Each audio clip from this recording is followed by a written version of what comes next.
আসসালামু আলাইকুম সবাইকে, কেমন আছেন সবাই? আমরা গুলশান ক্লিনিক থেকে আমি পুষ্টিবিদ মাইশা ফারজানা অন্তরা।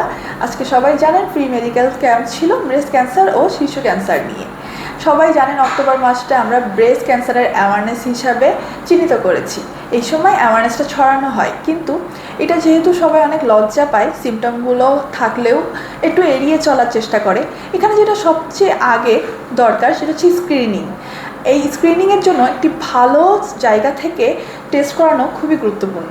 আর সেখানে কোথায় ভালো ল্যাব আছে, কোথায় ভালো টেস্ট হয়, সেটা জানতে হলে আমাদের গুলশান ক্লিনিক কিন্তু তার মধ্যে একটা অন্যতম। এখানে ল্যাব অনেক ভালো এবং রিপোর্টটাও খুব ভালো আসে।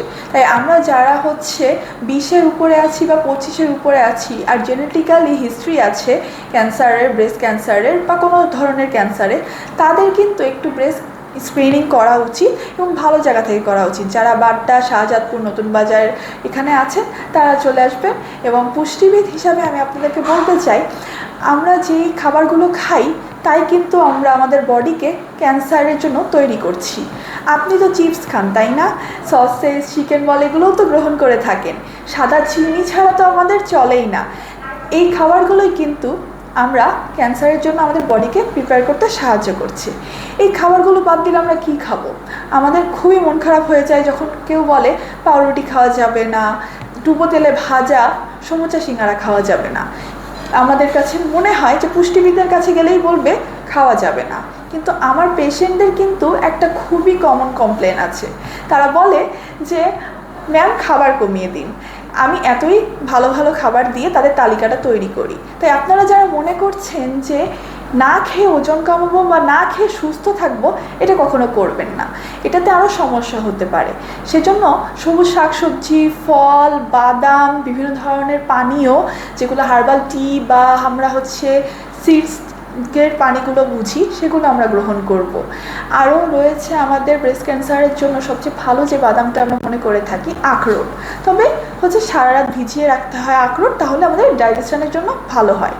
আপনারা যখন ব্রেস্টে সেলফ স্ক্রিনিং করবেন আর মনে করবেন যে না একটু ডিফারেন্ট মনে হচ্ছে, পিরিয়ডের পরে যখন এটা করবেন ডিফারেন্ট মনে হচ্ছে স্ক্রিনিংয়ের সময়, তখন যখন আসবেন ইউএসজি করতে একটা ভালো জায়গায়, যেমন গুলশান ক্লিনিকে আসলেন, সাথে কিছু ব্লাড টেস্ট দেওয়া হলো, তারপরে আপনার এই প্রপার জিনিসটা নিয়ে আমাদের কাছে চলে আসলেন, তখন আপনারা ডাক্তারের পাশাপাশি একজন পুষ্টিবিদ দেখাবেন। কারণ আপনি সারাদিনে 16 ঘন্টা যে কাজটি করেন সেটা কিন্তু খাওয়া দাওয়া।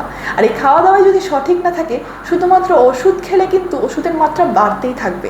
আজকে আপনার একটা সমস্যা, কালকে আরও 10টা সমস্যা বাড়বে, রোগ বাড়বে, কিন্তু আপনার কিন্তু ওজন কমবে না বা আপনার কিন্তু সমস্যাগুলো ঠিক হবে না। কেমোথেরাপিতে যারা চলে যায় তাদেরও কিন্তু অন্য রকম একটা ডায়েট রয়েছে। তাই আমাদের বুঝতে হবে যে সবার ডায়েট ভিন্ন।